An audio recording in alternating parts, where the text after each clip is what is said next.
we get fixed on positives and negatives about ourselves, and we want things fixed. And I think that it becomes dangerous as clinicians to get locked into what we think needs to be an outcome.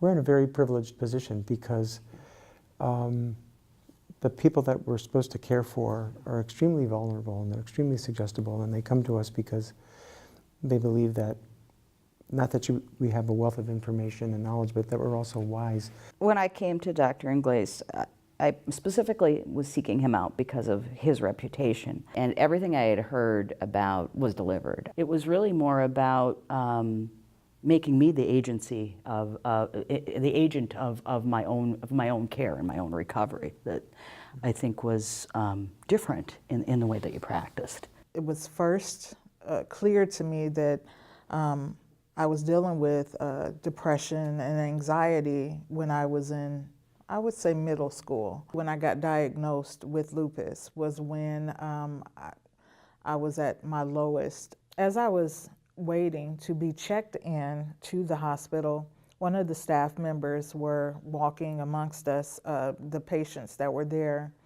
and he made a comment on the cell phone that he was at his job again dealing with a bunch of crazy people. My first experience of symptoms of my schizoaffective and bipolar disorder was in college. One therapist I saw, when I told her one of my paranoid thoughts and trying to give her an idea of what was going on with me, she just looked at me and was like, "You really think that?" Mary and I just really connected right away. 2 minutes into our conversation, I knew that we were going to be able to work together.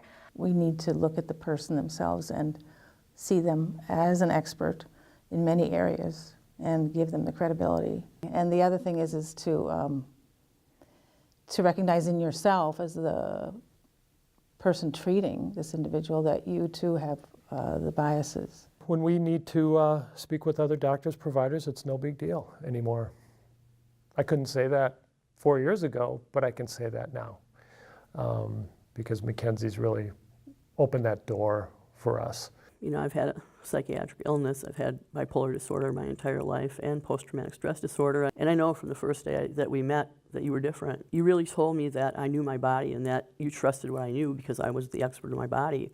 Every year I get older, I kind of still get much more looking at the bigger picture. That's kind of why we all did this. And sometimes I think physicians and a lot of people in healthcare kind of forget some of those things. And sometimes I think forget that too. And it's an honor and it's a blessing to be able to do it.